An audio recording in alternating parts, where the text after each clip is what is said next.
Bismillahirrahmanirrahim. Assalamualaikum warahmatullahi wabarakatuh. Halo teman-teman, perkenalkan kami dari kelompok 3 yang beranggotakan 3 orang. Dengan saya sendiri Nadia Hidadi dengan NIM 1057311102225. Dan teman saya Muhammad Rafiq Nursan dengan NIM 1057311101925. Dan Rafifa Ainur Ridho dengan NIM 1057311102425. Pada kesempatan kali ini, kami akan menjelaskan materi yang berjudul Etika Digital Berketuhanan, Merumuskan Prinsip Keadilan Sosial dalam Algoritma dan Kecerdasan Buatan. Penelitian ini membahas pentingnya etika dalam penggunaan kecerdasan buatan. Dengan berlandaskan nilai Pancasila, khususnya ketuhanan yang Maha Esa, teknologi diharapkan dapat dipergunakan secara adil dan manusiawi. Saat ini, kecerdasan buatan sudah digunakan di berbagai bidang kehidupan. Namun, algoritma sering dianggap netral, padahal dapat menimbulkan bias dan ketidakadilan sosial jika tidak diatur secara etis.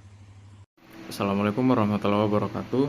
Saya Muhammad Rafiq Nursan dengan NIM 1057311101925 ingin membacakan inti materi dari makalah pendidikan Pancasila yang berjudul Etika Digitalisasi Berketuhanan, Merumuskan Prinsip Keadilan Sosial dalam Algoritma dan Kecerdasan Buatan. Bab 1. Pendahuluan 1.1 Latar belakang. Dunia saat ini sedang mengalami transisi besar menuju era digitalitas total. Kecerdasan buatan AI bukan lagi sekedar alat bantu, melainkan entitas yang mengambil keputusan-keputusan krusial dalam kehidupan manusia. Di Indonesia, adopsi AI merambah berbagai sektor, dari sistem skor kredit di perbankan, penentuan penerima bantuan sosial, hingga algoritma media sosial yang membentuk opini publik. Namun, di balik kecanggihan tersebut muncul fenomena tirani algoritma. Algoritma seringkali beroperasi dalam ruang hampa etika di mana objektivitas semu menutupi bias yang merugikan kelompok marginal. Secara global, teknologi dikembangkan dengan semangat kapitalisme digital yang mengutamakan keuntungan, profit, di atas martabat manusia. Bagi Indonesia, hal ini menjadi tantangan serius bagi ketahanan ideologi.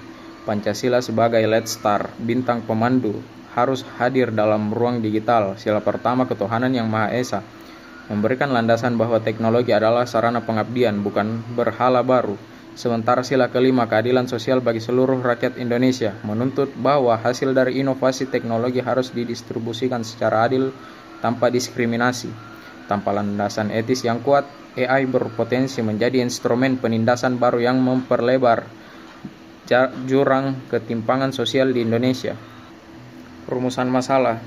Yang pertama, bagaimana filosofi sila pertama Pancasila dapat mentransformasi paradigma pengembangan teknologi dari materialistik menjadi teosentris humanis. Apa saja bentuk ketidakadilan algoritma yang mengancam persatuan keadilan sosial di Indonesia. Yang ketiga, bagaimana rumusan prinsip etika digital berkebutuhan dapat diimplementasikan dalam siklus hidup pengembangan kecerdasan buatan.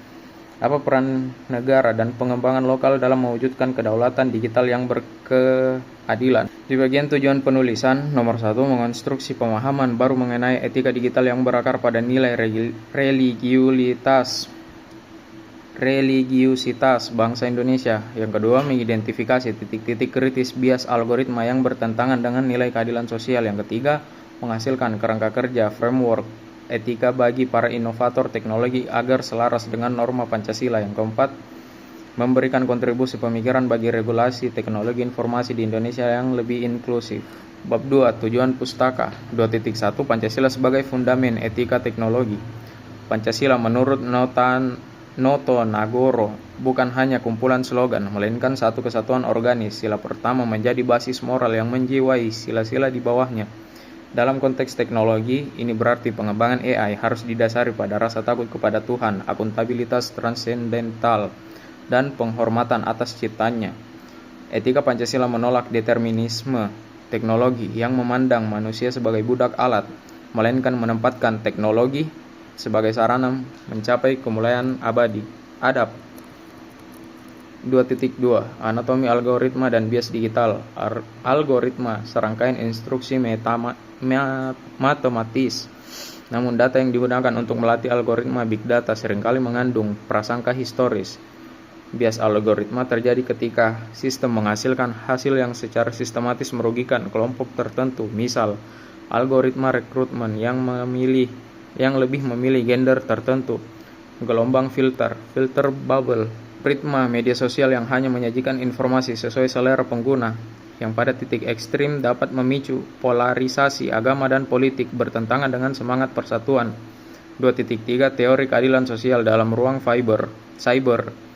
Keadilan sosial dalam dunia digital bukan hanya soal bagi-bagi perangkat hardware, tetapi soal keadilan algoritmik. Algorithmic fairness ini mencakup akses yang sama terhadap peluang, transparansi dalam proses otomatisasi, dan perlindungan bagi kelompok rentan dan eksploit. Masuk di bab 3 pembahasan 3.1 etika berketuhanan menghidupkan nurani dalam kode program. Pengembangan AI selama ini seringkali bersifat mekanistik, sekular.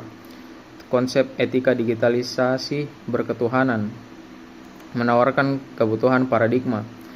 Yang pertama, teknologi sebagai amanah. Pengembangan developer harus menyadari bahwa kode yang mereka tulis berdampak pada jutaan nyawa. Dalam pandangan berketuhanan, merugikan orang lain melalui algoritma yang tidak adil adalah bentuk dosa sosial. Yang kedua, integritas dan kejujuran data. Sila pertama menuntut kejujuran, praktik manipulasi data scrubbing yang menutupi fakta demi keuntungan korporasi adalah pelanggaran terhadap nilai ketuhanan. 3.2 Membedah ketidakadilan dalam sistem AI saat ini. Penulis menemukan beberapa titik krusial di mana keadilan sosial seringkali terabaikan. Yang pertama, eksklusi ekonomi. Algoritma vintage yang menggunakan variabel yang tidak relevan dapat memutuskan akses masyarakat miskin terhadap modal usaha secara otomatis tanpa ada ruang banding. Yang kedua, standarisasi budaya. AI seringkali dilatih dengan data barat, sehingga gagal memahami konteks budaya lokal Indonesia. Ini adalah bentuk imperialisme digital yang mengancam keberagaman. Sila ketiga. Yang ketiga, automasi yang menindas. Penggunaan AI dalam pengawasan buruh atau kerja gig seperti ojek online seringkali mengabaikan aspek kesejahteraan manusia demi efisiensi algoritma semata. 3.3 Rumusan prinsip keadilan sosial dalam AI. Pancasila Based AI. Untuk mewujudkan keadilan sosial, algoritma di Indonesia harus memiliki kriteria berikut. Yang pertama, keterwakilan, representativeness. Data pelatihan AI harus mencakup seluruh keberagaman Indonesia, suku, agama, ras. Yang kedua, transparansi radikal. Setiap keputusan yang diambil oleh AI terhadap warga negara harus dapat dijelaskan. Explainable AI, bukan berupa kotak hitam, black box yang misterius. Yang ketiga, hak keberatan manusia. Harus ada mekanisme di mana keputusan AI dapat ditinjau ulang oleh manusia. Human in common. Strategi implementasi jalan menuju kedaulatan digital. Indonesia tidak boleh hanya menjadi konsumen teknologi. Strategi yang diusulkan, yang pertama, kurikulum berbasis etika. Pendidikan ilmu komputer di Indonesia wajib menyertakan mata kuliah etika Pancasila dan teologi teknologi. Yang kedua, sertifikat al-halal etis. Pemerintah dapat membuat standar etika bagi aplikasi yang beroperasi di Indonesia, memastikan bahwa algoritma mereka tidak mengandung unsur diskriminasi yang bertentangan dengan nilai tutur bangsa. Hai. Sekarang kita sudah berada di akhir materi. Saya, Nur Afifah Nurhido, akan menyimpulkan materi yang telah disampaikan oleh teman saya. Inovasi teknologi tanpa panduan etika adalah ancaman bagi kemanusiaan. Melalui etika digital berketuhanan, kita mengembalikan posisi teknologi sebagai pelayan manusia dan pengabdian kepada Sang Pencipta. Sila pertama, memberikan kontrol moral internal bagi para kreator digital. Sementara sila kelima, menjadi tujuan akhir agar teknologi tidak menciptakan kelas-kelas sosial baru yang tertindas. AI yang Pancasilais adalah AI yang inklusif, jujur, dan menjajahterahkan seluruh rakyat tanpa terkecuali.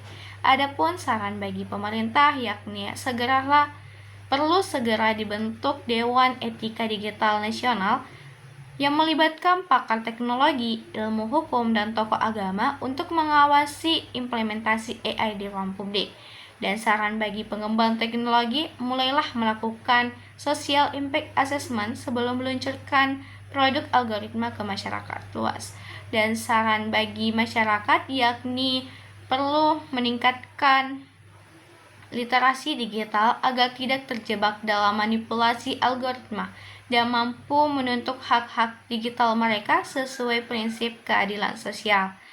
Baik, dari semua materi yang kami sampaikan, materi kami bersumber dari Darmodiarjo D. 1991, Santiaji Pancasila, Jakarta Usaha Nasional, Subair Aceh 1987, Kuliah Etika, Jakarta Raja Wali Pers, Swab K 2017, The Fourth Industrial Revolution, Currency, Russell S.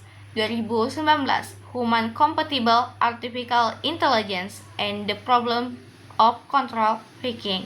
Baik, dari itulah yang kami sampaikan.